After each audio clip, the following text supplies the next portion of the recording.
Hello everyone, welcome back to my channel. I hope आप सब अच्छे होंगे एंड अभी तक अगर आपने मेरे चैनल को सब्सक्राइब नहीं करा है तो जल्दी कर लीजिए ताकि आगे आने वाले वीडियोस के लेटेस्ट अपडेट्स आपको मिलते रहें। तो फ्रेंड्स, ये वाली जो वीडियो होने वाली है that is about a success story. और पहले ही मैं डिस्क्लेमर दे दूँ, जो लोग सक्सेस स्टोरी से मोटिवेशन लेने आते हैं एंड उनको ये लगता है कि हमें बस मोटिवेशन चाहिए और वो कहीं ना कहीं मोटिवेट होकर चले जाते हैं। आप अगर उस चीज़ की नॉलेज नहीं लोगे ना, इसी तरह से मोटिवेशन लेते चले जाओगे तो मोटिवेशन 3-4 दिन से ज़्यादा लास्ट नहीं करती है। लास्ट क्या करता है, आपकी नॉलेज, आपका डिसिप्लिन। अगर आप उसको मेंटेन नहीं रख रहे हो तो उस नॉलेज का कोई फ़ायदा नहीं है। वो आप जो ये सुन रहे हो ना, वीडियो सक्सेस स्टोरीज़ देख रहे हो, उस मोटिवेशन आपकी वो डाउन हो जाएगी, वो आपको कोई फ़ायदा नहीं करने वाली है। बट अगर आप इस नॉलेज को अप्लाई करोगे, नॉट जस्ट सुनोगे, इसको अप्लाई करोगे, देन ये आपके लिए फ़ायदेमंद है कि आप किसी की सक्सेस स्टोरी पे जाओ। और जब भी आप किसी की सक्सेस स्टोरी सुनते हो, उसकी पहले की जर्नी सुनो कि वो कैसे कैसे वो उसने स्ट्रगल किया है, क्या मिस्टेक्स की हैं, उनसे सीखना चाहिए रेदर देन कंपेयरिंग योरसेल्फ कि इसको सक्सेस मिल गई, मुझे क्यों नहीं मिल रही है। क्योंकि अगली बार आप हो सकते हो। अगर इन लोगों को सक्सेस मिल रही है तो इस चीज़ से ये समझो कि अगले आप हो सकते हो। आप भी कुछ इन्हीं की तरह मिस्टेक्स कर रहे होगे जिस वजह से आपको सक्सेस नहीं मिली है। तो मैं इनकी वीडियो पे आती हूँ, सीधा इनकी सक्सेस स्टोरी पे। एंड इन्होंने मुझे वॉइस नोट में भेजा था, साथ ही मैंने इन्हें बोला इनकी सक्सेस स्टोरी लिखने के लिए। तो मैं इनके वर्ड्स में ही बताती हूँ इन्होंने बेसिकली क्या बताया था। तो इन्होंने सबसे पहले लॉ ऑफ अट्रैक्शन की कोचिंग वगैरह स्टार्ट करी थी। इनका बेसिकली 2 ईयर से नो कॉन्टैक्ट सिचुएशन थी एंड इन्होंने सब कुछ ट्राई करा, सब कुछ। बहुत सारे बड़े बड़े यूट्यूबर्स थे जिनका इन्होंने नहीं मेंशन किया है, वो मैं नहीं करूँगी इसमें। बट इन्होंने बताया कि अगर आपको सक्सेस स्टोरी इनके वर्ड्स में सुननी है, आप कम्युनिटी में जा कर के आप चेक कर सकते हो, इनकी पोस्ट में आप देख लेना इन्होंने क्या क्या चीज़ें मेंशन करी है। बट मैं आपको बता देती हूँ मेन इन्होंने जो करा है कि इन्होंने लव वाइब्रेशंस करी थी, पिंक एनर्जी जो इन्होंने मेंशन किया है इसमें, पिलो टेक्निक, 3-2-3-3, ये सारी चीज़ें कर रही थी। इनका 2 ईयर से नो कांटेक्ट था और इसके बाद भी 1 साल तक इनको कोई रिज़ल्ट नहीं मिला। 1 ईयर तक ये सारी टेक्निक्स करती रही थी और बार बार ये फ्रस्ट्रेट हो रही थी इन सब चीज़ों से। एंड इनके सामने कोई एक थंबनेल पे वीडियो आई थी कि आपका ये साइन है, आपकी यूनिवर्स बदल देगा लाइफ, ऐसी कुछ इनके सामने एक video I law of assumption की, जो कि एक लॉ ऑफ अट्रैक्शन के कोच ने ही डाली थी। तो उनके वीडियो से इनको लॉ ऑफ अजम्पशन के बारे में पता चला, लॉ ऑफ अट्रैक्शन कोच से ही।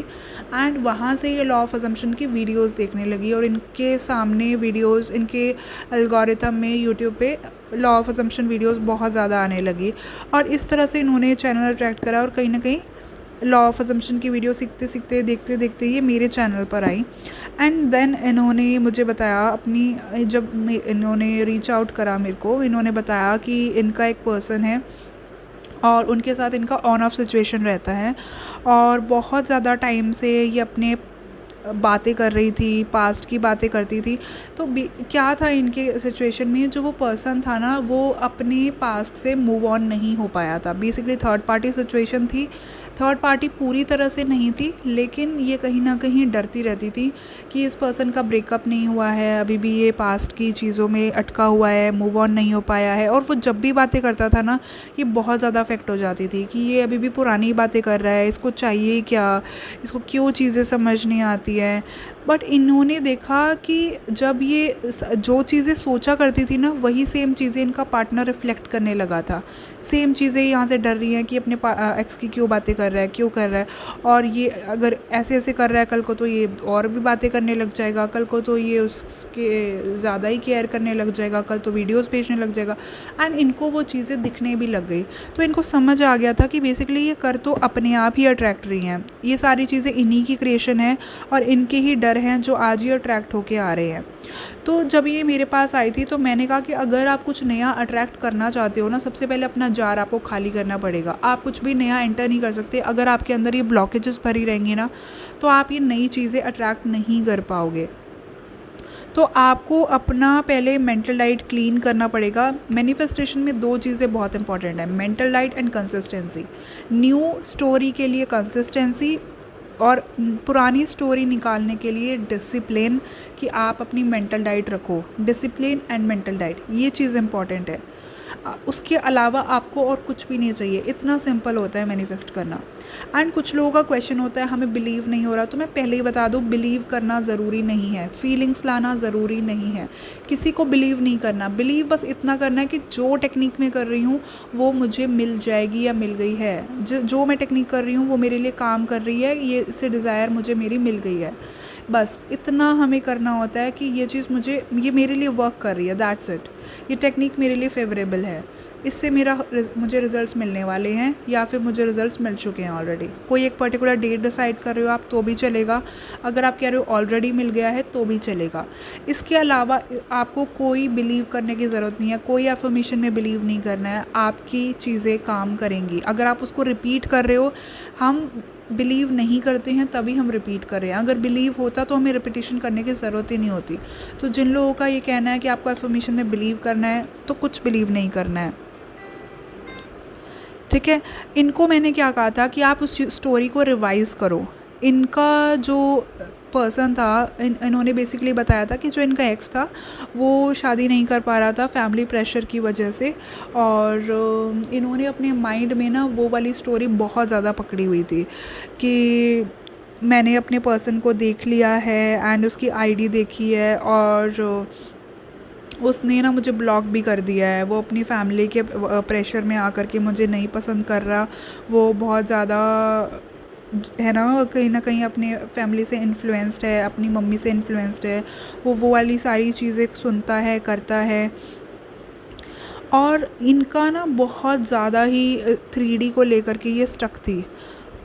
और उनका एक फ्रेंड भी था जो इनको कहीं ना कहीं बहुत ज़्यादा भड़काता था, इनके पार्टनर को।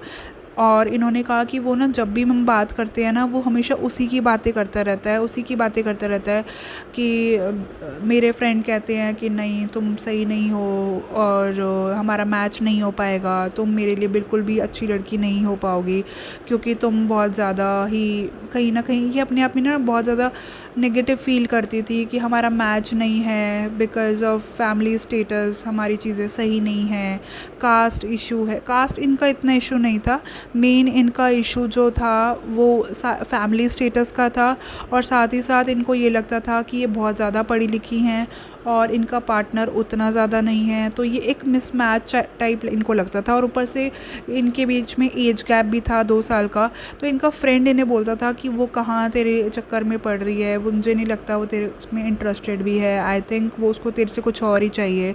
वो कुछ ना कुछ नेगेटिव रीज़न इनका जो एसपी का फ्रेंड था वो भड़काता रहता था, और ये बहुत ज़्यादा उसी चीज़ों को रिपीट करती रहती थी। इंस्टेड ऑफ अपनी न्यू स्टोरी ये बार बार यही बोलती थी कि उसका एक फ्रेंड है करण, वो बहुत ज़्यादा उसको उन सब की बातें करता रहता है एंड आई डोंट थिंक कि मेरी चीज़ें वर्क कर पाएगी, बट मैम मेरा एसपी तो चेंज भी हो जाए, बट वो लड़का चेंज नहीं होने देगा। तो इन्होंने अपनी सारी फ्री विल उस पर्सन को दे रखी थी। वो जो थर्ड पार्टी इनके सिचुएशन में थी ना, वो बेसिकली वो लड़का ही था जो इनके एसपी का फ्रेंड था। इन्होंने अपने एसपी के फैमिली को भी थर्ड पार्टी बना लिया था। थर्ड पार्टी और कुछ नहीं होता, आपके बीच की रुकावटें होती हैं जो आपको एसपी तक पहुंचने नहीं दे रही। आपके सर्कमस्टेंस भी आपकी थर्ड पार्टी बन जाते हैं एंड वो आप खुद ही अट्रैक्ट करते हो जब आप रेजिस्टेंस बनाते हो। तो जब मैंने इनको स्टोरी दी ना रिवाइज़ करने के लिए, मैंने इनको छोटा सा विजुअलाइजेशन का सीन दिया था, बिकॉज़ इन्होंने बोला मैं एफर्मेशंस नहीं उतना ज़्यादा कर पाती हूँ, मेरा स्केड्यूल बहुत बिजी रहता है एंड ये सीए हैं एंड इनको बहुत ज़्यादा कॉल्स वॉल्स ये सब चीज़ें अटेंड करना, डॉक्यूमेंट्स के काम करना। तो इन्होंने कहा कि मैं नहीं चाहती कि मेरा कुछ भी चीज़ें ऐसी हों कि मैं कुछ भी चीज़ें गलत कर दूं, और मैं अपना अटेंशन सारा का सारा एफर्मेशंस में नहीं दे पा रही हूँ, मैं अपना रूटीन नहीं फॉलो कर पा रही हूँ। बट विजुअलाइजेशन में थोड़ी देर भी करती हूँ ना, वो मेरे माइंड में बहुत देर तक रहता है। तो मैंने इनको कहा, एक सीन दिया था कि आप यही विजुअलाइज़ करो, एंड सीन विजुअलाइज़ करने के लिए मैंने बोला था। और इनको मैंने एक पर्टिकुलर एक इनका घर था जो इन्होंने मुझे अपनी लोकेशन बताई थी कि मैं ऐसे घर में रहना चाहती हूँ, ये सब चीज़ें होगी, शादी के बाद हम यहाँ रह रहे होंगे।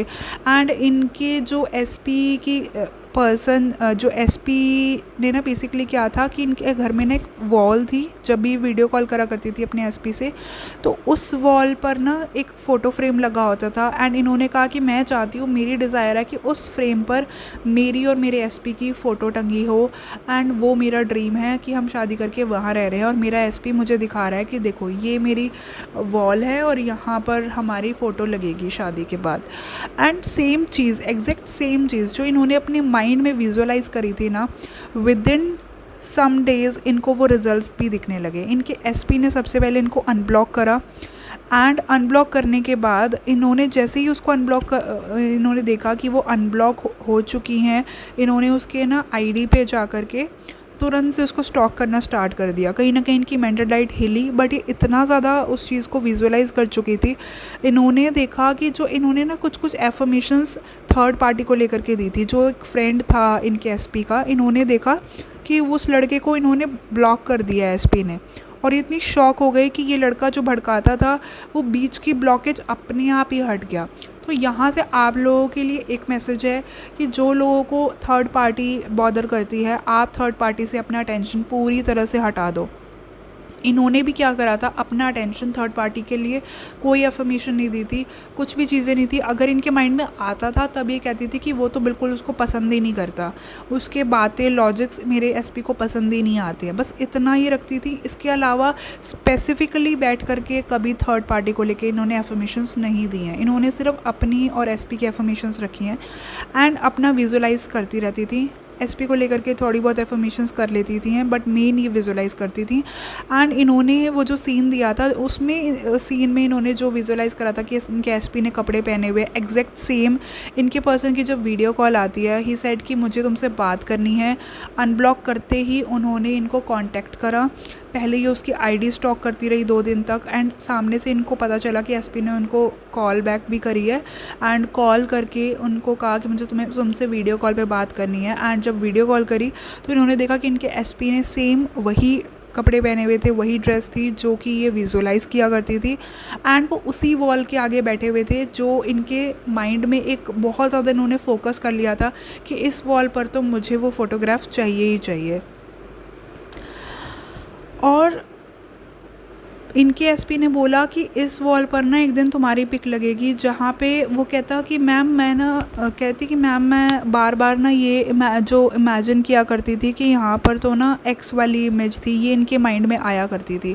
इनकी एक्स जो थी पहले इनके साथ kind of live in type में रह रही थी, तो उनकी फ़ोटो थी वो वहाँ पे लगी हुई थी और वो अब वो हटा चुके थे, और उसी सेम जगह पर ये अपनी और एसपी की इमेज चाहती थी। बेसिकली कॉन्सेप्ट इनका यही था कि ये वॉल जो थी ना वो उनको ट्रिगर करती थी, क्योंकि इनकी जो एक्स थी ना उसके साथ इनका थोड़ा लंबा रिलेशनशिप टाइप था। मतलब ऐसा नहीं था कि एक नॉर्मल रिलेशन हो गए जो होता है ना, डिस्टेंस में आ गए हो, कहीं ना कहीं वो चीज़ें एंगेजमेंट तक पहुंची थी और इनके घर में उनकी पिक्चर्स भी लगी हुई थी। तो जब भी ये वीडियो कॉल वगैरह करते थे, ये सेपरेशन के बाद ही मिली थी इनसे, एंड जब भी ये वीडियो कॉल वगैरह करती थी उस वॉल पे उसकी पिक्चर दिखाई देती थी जो इनको बहुत ट्रिगर करती थी। साथ ही इनके एक्स का और इनका नाम भी सेम था, बस उनका सरनेम अलग था। तो काफ़ी बार ना ये उनका नाम भी लेते थे ना, तो इनको ये लगता था कि उसी का ही नाम ले रहे हैं। ये बहुत बार ये ट्रिगर होती थी कि ये तो थर्ड पार्टी का नाम ले रहे हैं, ये तो उसी का नाम ले रहे हैं, ये अपने फ्रेंडों की बातें कर रहे हैं। तो ये उस लड़के से भी अफेक्ट हो जाती थी। तो इनके ट्रिगर्स ना बहुत सारे थे। तो जो फर्स्ट हमारी कॉल हुई ना, कॉल सेशन हुई, तब मैंने इनके मेन ट्रिगर्स इनको बताया कि आपके ये ट्रिगर्स है, आपको बेसिकली अपने लिमिटिंग बिलीव्स यहाँ से चेंज करने हैं। अपने सारे ट्रिगर्स मैंने इनके जो थे वो इनको रिलीज़ करवाए। देन उनके लिए मैंने एफर्मेशंस बनाई। अब इसमें काफ़ी लोग कहते हैं मैम इनकी क्या एफर्मेशन थी, हमें भी दो। तो आपको ये समझने की ज़रूरत है कि एक एफर्मेशन सबके लिए सेम नहीं हो सकती है। एफर्मेशंस जनरल आपको मैं बता देती हूँ, आपको हमेशा अपनी सेल्फ कॉन्सेप्ट के लिए एफर्मेशन बनानी चाहिए जो आपके लिए रिक्वायर्ड है। अगर आपको लगता है आपके अंदर इनसिक्योरिटी है तो आपको अपने आप सिक्योर हो, आप इस चीज़ों को लेकर के एफर्मेशंस दो। अगर आपको लगता है कि आपका सेल्फ कॉन्सेप्ट इस तरह से है कि आप हमेशा ये सोचते हो कि लड़के आपको छोड़ के चले जाते हैं, तो आपको अपनी एफर्मेशन उसके अराउंड बनानी है कि मुझे बॉयज़ से हमेशा रिस्पेक्ट मिलती है, I am always chosen, I am prioritised. आपको वैसे एफर्मेशंस बनाने चाहिए। तो हर किसी की एफर्मेशंस में आप लोगों को नहीं गाइड कर सकती हो। एंड अगेन जो कुछ लोगों का क्वेश्चन होता है, मैम हमें कोचिंग चाहिए, हम नहीं अफोर्ड कर पा रहे हैं, हम ये नहीं कर पा रहे हैं। तो मेरी कोचिंग जो होती है, मैं आपको क्लियरली बता दूं, मैंने बहुत रीज़नेबल प्राइस रखा है। अगर आप दूसरी कंट्री से हैं, अगर आप पाकिस्तान से आएंगे तो ऑब्वियसली आपके लिए वो कन्वर्जन रेट होगा और आपको वो कहीं ना कहीं अफोर्ड करना मुश्किल लगेगा। लेकिन मैंने for Indian clients also same coaching जो 1 मंथ की है, अगर वो मैंने प्राइस अगर उसका ऐसा रखा है जो आपको दिक्कत कर रहा है, मैंने उसको वही सेम प्राइस 4000 में भी दी है, 3000 में भी दी है। एंड वही 1 मंथ कोचिंग मैं आपको 14 डेज़ में भी समझाने की कोशिश करती हूँ। मैं काफ़ी सारे चैलेंजेस लाती हूँ जिसमें मैं 800 2000 ऐसे वाले चैलेंजेस भी लाती हूँ, और वो हर मंथ चैलेंज होते हैं। अगर आप उस टाइम पे वो एनरोल नहीं करते हो देन दैट्स योर्स लॉस। आप उस टाइम पे जब मैं वो पोस्ट डालती हूँ तब आप लोग नहीं आते हो, जब वो टाइम निकल जाता है, वो चैलेंजेस निकल जाते हैं, मैं हर महीने वो चैलेंजेस लाती हूँ। और हर एक चैलेंज में आप किसी से भी पूछोगे, मैं बहुत डिटेल में चीज़ें कवर करती हूँ। 14 डेज़ चैलेंज होते हैं। ऐसा नहीं होता कि मेरे जो कोचिंग के चैलेंजेस होते हैं कि मैंने एक टास्क दे दिया एंड पूरा दिन कुछ भी नहीं। एक दिन में काफ़ी सारे टास्क होते हैं, बार बार मैं उसमें चीज़ें गाइड करती हूँ, वॉइस नोट्स डालती हूँ। मेरे टाइम में जब मैं कोचिंग लेना चाहती थी एंड मैं चीज़ें सीख रही थी, सो आई नो कोचेस क्या किया करते थे कि हर कोई आपको 4-4 दिन तक रिप्लाई नहीं कर रहा है, दिन में एक रिप्लाई आ रहा है, आप मुश्किल से उसके पीछे भाग रहे हो, आप समझने की कोशिश कर रहे हो, एंड आपको लिमिटिंग बिलीव्स पकड़ा दिए जाते थे। इंडियन कोचेस से मुझे हमेशा स्पेशली यही देखने को मिला था कि मुझे, मैं कहूँगी 100% ही, 90% भी नहीं कहूँगी, 100 के 100% इंडियन कोचेस जो मिले वो सबके सब लिमिटिंग बिलीव्स वाले थे। आपको विजुअलाइज करना है, आपको ऐसे करना है, आपको ये करना है, वरना आपकी डिज़ायर पूरी नहीं होगी। इसी तरह की चीज़ें सुनने को मिलती थी एंड मुझे इतना फ्रस्ट्रेशन होती थी कि कोई सिंपल सी बात क्यों नहीं समझा रहा है कि बेसिकली आपको अपने माइंड को प्रोग्राम करना है, एंड वो प्रोग्राम आप किसी भी तरह कर सकते हो। एंड मुझे पता होता था कि बाहर के जितने भी कोचिंग्स होती थी ना, दैट इज़ लाइक 20,000 आपको सिंपल एक कॉल के लिए दी जाती थी। एक कॉल, एक सिंपल सा उनके रिकॉर्डेड सेशन सुनने के लिए 20,000 30,000 ऐसी कोचिंग होती थी। मेरा ये चैनल बनाने का पर्पस यही था कि मैं आप लोगों को, जो इंडिया के लोग हैं, उन लोगों को गाइड कर सकूं कि वो किस तरह से सिंपलर वे में चीज़ों को समझ सके। एंड दैट नॉलेज जो मैंने अपनी सीखी है 5 सालों में, वो चीज़ मैं आपको गाइडेंस देती हूँ। एंड मेरी कोचिंग इतनी डिटेल में होती है, मैं सिर्फ DM सपोर्ट नहीं देती हूँ। मेरी कोचिंग में डेली वर्कशीट्स दी जाती हैं जिसमें मैं सारे टॉपिक्स कवर कराती हूँ, and that is like a add on. आपको सिर्फ ऐसे नहीं कहा जाता है कि ठीक है आपको समझा दिया है कॉल पे एंड अब अपनी तरफ से कर लो बैठ के, नहीं, मैं डेली उस पर वर्कशीट्स देती हूँ। वो एक ऐड ऑन होती है एक्टिविटी। आपको बहुत सारी चीज़ें उन वर्कशीट्स को करते हुए समझ आती है कि कहाँ पे आपकी ब्लॉकेजेस हैं, कहाँ पे आपकी चीज़ें वर्क नहीं हो रही है। हर वीक के एंड पे मैं वॉइस नोट्स में अपडेट्स लेती हूँ, एंड देन आप उन चीज़ों पे प्रोग्रेस कर रहे होते हो। और बहुत सारे लोगों का अलग अलग टाइम फ्रेम होता है। किसी का कोचिंग करते करते उनको रिजल्ट्स मिल जाते हैं, किसी को कोचिंग के बाद रिजल्ट्स मिलते हैं। बट एट दी एंड आपके माइंड पे डिपेंड करता है आप कितनी रेजिस्टेंस से आते हो। लेकिन अगर आप ये सोचो कि मुझे बस एक कम पैसों में बस कैसे भी करके कोचिंग मिल जाए, अच्छा वहाँ मिल रही है कोचिंग, चलो मुझे वहाँ पे 2000 वाली मिल रही है, यहाँ 3000 वाली मिल रही है, बेस्ट प्राइस कौन सा है, मैं वहाँ चला जाता हूँ। एंड अगर आप कोई ऐसी कोचिंग अट्रैक्ट कर लेते हो जहाँ से आपको सिर्फ और सिर्फ लिमिटिंग बिलीव्स मिल रहे हैं, तो आप ये समझो कि आपने 4 जगह भी कोचिंग ले ली ना, अगर आप एक जगह ढंग से कोचिंग ले लेते, आपके ये पैसे वेस्ट नहीं होते। आप एक कोचिंग से दूसरी कोचिंग जस्ट जंप कर रहे हो एंड अपने लिमिटिंग बिलीव्स बनाते जा रहे हो। So that is of no use. अगर आप अपने पैसे इन्वेस्ट करते हो, आप वहाँ से कोचिंग लो जहाँ से आप टीचिंग से रेजोनेट कर पा रहे हो, जहाँ से आप कुछ सीख पा रहे हो। अदरवाइज़ अगर आप ऐसे ही, अगर आप एकदम से एक्साइटेड होके कि अचानक से 3D में कुछ देख लिया और आप कोचिंग लेने पहुँच जाओगे, तो देन आप अपना खुद का लॉस करवा रहे हो। तो वही सेम चीज़ थी, इनके साथ भी ये सारी चीज़ें होती थी कि ये बहुत ज़्यादा इनको इशू आते थे, इनको बहुत सारे लिमिटिंग बिलीव्स बता दिए गए थे। लेकिन इनके केस में जो चीज़ें थी ना, बहुत क्लियर, इनकी कोचिंग में ना मुझे इतने इशू नहीं आए। वाई? बिकॉज इन्होंने ना खुद को बहुत ज़्यादा इंट्रोस्पेक्ट किया हुआ था, बहुत ज़्यादा। मतलब इनके ना पॉइंट्स एकदम क्लियर थे, मुझे इतना डिग नहीं करना पड़ता था इनको कि अच्छा आपका ये क्यों है, ये रीज़न क्यों है। ये जो मैं क्वेश्चन पूछती थी ना, मैं टास्क कराती थी, वहीं से इनके ब्लॉक्स बहुत ईजिली निकल आते थे। तो इन्होंने मुझे बताया था कि मेरी ये ट्रिगर है, मेरी ये, इनके ना मुझे विद इन 1 वीक इनके ट्रिगर्स बहुत क्लियरली पता लग गए थे। इनकी बातों से ही पता चल जाता था कि जब भी ये नाम वाली चीज़ पे इफेक्ट होती थी, उसकी वॉल से इफेक्ट होती थी, ऐसे ऐसे इनके ब्लॉग्स बहुत क्लियर पता चलते थे कि इनकी एफर्मेशन मुझे किस अराउंड बनानी है और इनको विजुअलाइजेशन सीन कैसा वाला रखना है। कि अगर इनके माइंड में ये वाला ट्रिगर है ना कि वॉल पे इनको किसी और की पिक्चर दिखती है, तो मैंने इनके माइंड में ये डाल दिया कि आप अपनी विजुअलाइजेशन स्क्रीन में सीन में आप ये सोचो कि आपके सामने आपको आपकी और आपके एसपी की फ़ोटो दिख रही है, ताकि वो एक बिल्कुल वो बिलीफ ही चेंज हो जाए कि वो माइंड में तो रहेगा। क्योंकि अगर आप कोई स्टोरी रिवाइज करते हो ना, अगर आप बिल्कुल ही ऑपोजिट स्टोरी उठा लो कि नहीं वो तो एग्जिस्ट ही नहीं करती, कुछ ऐसा है ही नहीं, और वो आपके माइंड को नेचुरल नहीं लग रहा, तो आपको पहले उसको नेचुरल बनाने में ही बहुत सारा टाइम लग जाएगा। तो उसको ऐसी स्टोरी दो जो आपके माइंड को फेवरेबल हो। अब वो वॉल इनको ट्रिगर करती है, आप बिल्कुल ऐसे ही नहीं बोल सकते वो वॉल है ही नहीं, इनका तो घर ही चेंज हो गया। पहले इनको थोड़ा सा वो एक्सेप्टेंस लानी होगी। 50% आप वही सेम स्टोरी रखो, 50% आप उसको चेंज कर दो। तो मैंने इनके केस में भी ऐसे रखा कि वो वॉल है, वहीं पे है, ये उसी घर में रहते हैं, अभी भी वीडियो कॉल करते हैं, बट उस वॉल पे इनकी पिक्चर लगी हुई है इनके एसपी के साथ। इनके एसपी को उस पर्सन से बातें होती हैं, बट अब वो इनको अच्छा नहीं लगता, जो कहीं ना कहीं उसका इनका फ्रेंड था, एसपी का फ्रेंड था, वो उनको समझ नहीं आता, वो हमेशा इरिटेट करता है, इसी तरह की बातें करता है, हमेशा इनको भड़काता रहता है। ये वाले रीजंस दिए तो इनके माइंड को वो कहीं ना कहीं लॉजिकल भी लगे और इनको वो रिवाइज करना बहुत ईजी हो गया। तो इन्होंने जब बताया ना कि वीडियो कॉल आई, सेम पिक्चर जो वहाँ पे देखना चाहती थी, वहाँ एक्स की पिक्चर नहीं लगी हुई थी सेम वॉल पर, और इनके एसपी ने बोला कि यहीं मैं तुम्हारी पिक्चर लगाना चाहता हूँ। तो ये इनके लिए एक बहुत बड़ी एक मूवमेंट थी। एंड शी सेड कि उन्होंने फाइनली कॉल्ड ऑफ कर दी है अपनी जो एंगेजमेंट वाली चीज़ें थी वो पूरी तरह से ब्रेक कर दी हैं, क्योंकि उनका सेपरेशन हो गया था, चीज़ें ऐसी हो गई थी, बट उनका ऐसा नहीं था कि कम्प्लीटली एंगेजमेंट वाली शादी वाली चीज़ें ब्रेक कर दी गई हों। बीच में बातें बंद हो गई थी एक्स से, जिसकी वजह से वो ट्रॉमा में थे और कहीं ना कहीं उन्हें ये लग रहा था कि माइट भी चीज़ें पॉसिबल है, वो एक होप में बैठे हुए थे। लेकिन इन्होंने जिस तरह से अपने और अपने एसपी को लेकर के अपने माइंड में जो स्टोरी बनाई, उससे वो सारी चीज़ें चेंज हो गई।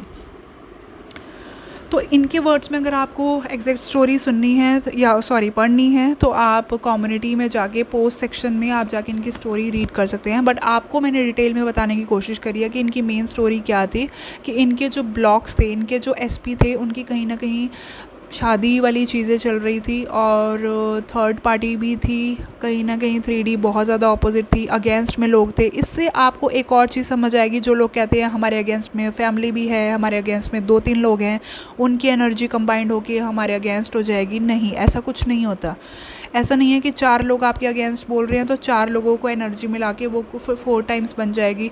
ये सबसे बड़ा प्रूफ है उन लॉ ऑफ अट्रैक्शन कोचेस के अगेंस्ट जो ये बोलते हैं कि अगर आप 3-4 लोग मिल के कर रहे होते हो तो आपकी एनर्जी बहुत ज़्यादा हो जाती है, ग्रुप में करते हो बहुत ज़्यादा हो जाती है। ऐसा कुछ भी नहीं है, आपकी अकेले की फ्री विल चलती है आपकी रियलिटी में। अगर आपने डिसाइड कर लिया है ना 100 लोग भी आपके अगेंस्ट है, तो भी आप ही की फ्री विल चलेगी, आप ही जीतोगे, तो फ़र्क ही नहीं पड़ता। एंड सेम चीज़ इनके साथ हुई कि इनकी स्टोरी में इन्हीं की जीत हुई है। इन्होंने थर्ड पार्टी भी रिमूव करी, जो इनके एसपी का फ्रेंड था उसको भी रिमूव करा अपने पिक्चर से, एंड इनकी रियलिटी में इनका एसपी इस तरह से आया कि ये बहुत खुश हैं। अब फाइनली इनकी चीज़ें सॉर्ट आउट हो गई हैं।